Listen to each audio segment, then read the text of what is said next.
جو لوگ اللہ کی راہ میں مارے گئے ان کو مرے ہوئے نہ سمجھنا، وہ مرے ہوئے نہیں ہیں بلکہ اللہ کے نزدیک زندہ ہیں اور ان کو رزق مل رہا ہے۔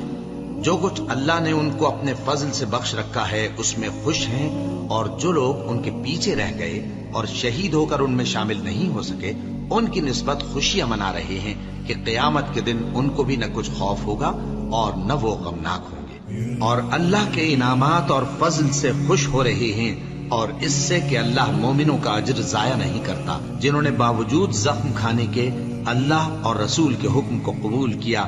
جو لوگ ان میں نیکوکار اور پرہیزگار ہیں ان کے لیے بڑا ثواب ہے۔